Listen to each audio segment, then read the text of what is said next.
If I could go back and give my 25-year-old self 5 pieces of financial advice, this video is exactly what I'd say. Not generic stuff like spend less than you earn.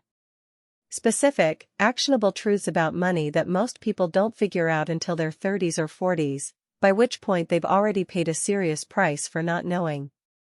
Some of these lessons I learned the hard way. Some I just wish someone had told me earlier. Let's get into it. Number 1, starting small beats starting perfect. At 25, I thought I needed to understand investing before I could start investing. I spent months reading and researching and waiting to feel ready. Meanwhile, the market kept going up and every month of delay was compound growth I would never get back. Here's the truth, you don't need to be ready. You need to start. Put $50 a month into an index fund and figure out the details as you go. The best investment plan is the one you actually execute, even imperfectly. Number 2, your credit score is more important than you think, and it's easy to build if you start early. At 25, I didn't fully understand how much my credit score would affect my life. A good credit score gets you lower interest rates on mortgages, car loans, and credit cards. The difference between a 640 score and a 760 score on a 30-year mortgage can be tens of thousands of dollars. Building credit is simple. Get one credit card, use it for small purchases, pay it in full every month, and never miss a payment. Do that consistently and your score will be excellent within 2 to 3 years. Number 3, lifestyle inflation is the silent wealth killer. When I got my first raise, I moved to a nicer apartment. When I got promoted, I bought a better car. This is called lifestyle inflation. Your spending rises to match your income, so you never actually get ahead. The people who build real wealth are the ones who live below their means even after their income grows. When you get a raise, keep your expenses the same for at least 6 months and invest the difference. That discipline early on creates a gap between income and spending that compounds into serious wealth over time. Number 4, your income is your most powerful financial tool, and you should treat it like one. At 25, I thought investing was how you got rich. It's not, at least not at first. Investing is how you stay rich once you build wealth. But in your 20s and 30s, the most impactful thing you can do financially is increase your earning power. Learn high-value skills. Negotiate your salary every single year. Switch jobs if necessary. Job changers earn 10 to 20% more on average than people who stay. Don't be passive about your income. It's the engine that funds everything else. Number 5, an emergency fund isn't optional, it's the foundation of everything else. I used to think of the emergency fund as boring.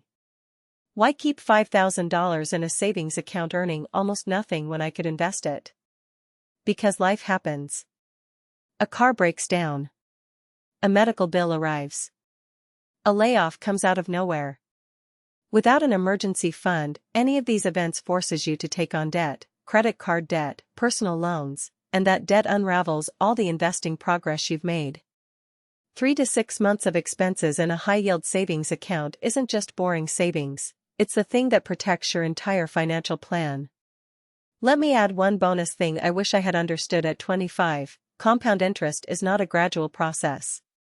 People explain compound interest linearly, $100 earns $7, then $107.49, then $115.01. But that's not how it feels when you're watching it happen in real time. For years, growth seems painfully slow. Then suddenly it accelerates. If you invest $300 a month starting at 25 and earn 8% annually, you'll have $100,000 after 14 years. But 14 years after that, at 53, you'll have $600,000.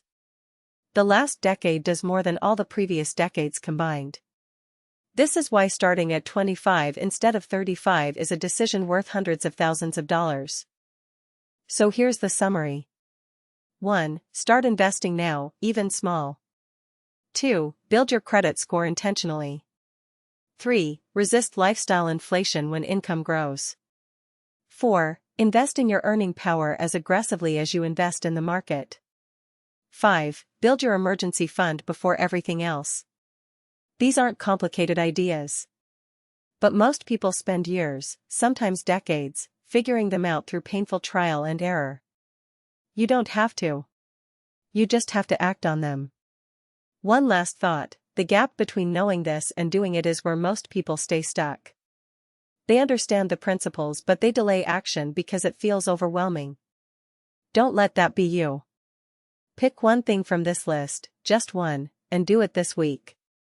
Open that brokerage account. Set up a $50 automatic investment. Call your bank and open a high-yield savings account. One action leads to the next, and before you know it, you've built something that your 25-year-old self would be proud of.